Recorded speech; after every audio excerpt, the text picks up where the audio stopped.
તો ફ્રેન્ડ આપણે દ્વારકાથી સોમનાથ જઈ રહ્યા છીએ. ત્યાં જે કચ્છવાળો જે રોડ લાગે છે દ્વારકાથી સોમનાથ, જેને બ્લુ સી કહેવામાં આવે છે, જે આપણે ઘણીવાર રીલ્સમાં જોયો છે, એ નજારો જોઈ લો તો તને બતાવી તો ખૂબ જ સુંદર દરિયો લાગી રહ્યો છે. દરિયા કિનારો પણ ખૂબ જ મસ્ત છે, તમે જોઈ લો.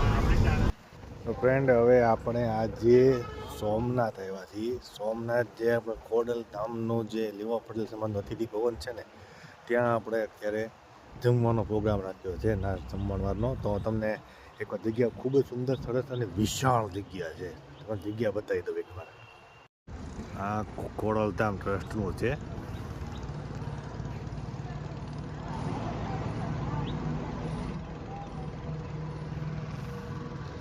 આ બગીચો છે, આ એન્ટ્રી છે, આ 4 વ્હીલનું પાર્કિંગ અને આ બસનું પાર્કિંગ છે. એક બસ આવી છે, આપણે બીજી બસ બાકી છે. ખૂબ જ વિશાળ એવી જગ્યા બનાવેલું છે, બહુ જ સારી જગ્યા છે. હવે આપણે અંદર જઈએ.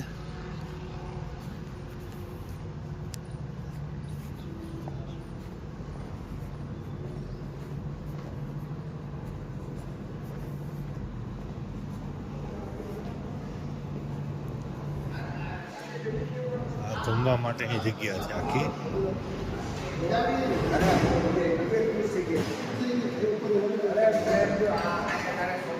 આખો એસી રૂમ છે, આખો જમણવારનો.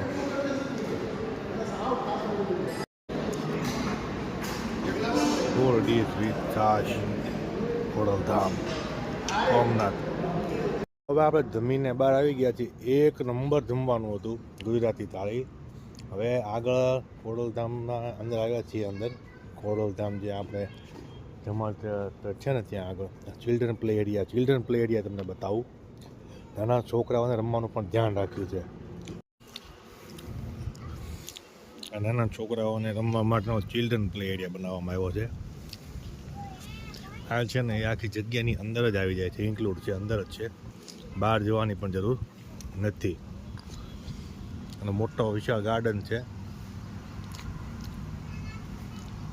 ત્યાં હિંચકા અને ઉપર બેસવાની પણ સુવિધા રાખે. બધી ચારે તરફ હિંચકા લગાવવામાં આવ્યા છે. બેસો, હિંચકો આરામથી, પછી જાઓ. પાર્કિંગ છે. આપણા બહારની એન્ટ્રી તરફ આવ્યા છીએ અત્યારે. આ મેન એન્ટ્રી છે, અહીંયાથી અંદર જવાનું થાય. આ પાર્કિંગ છે, 4 વ્હીલનું પાર્કિંગ છે આખું. આ આપણો દેશનો રાષ્ટ્રધ્વજ ફરકી રહ્યો છે.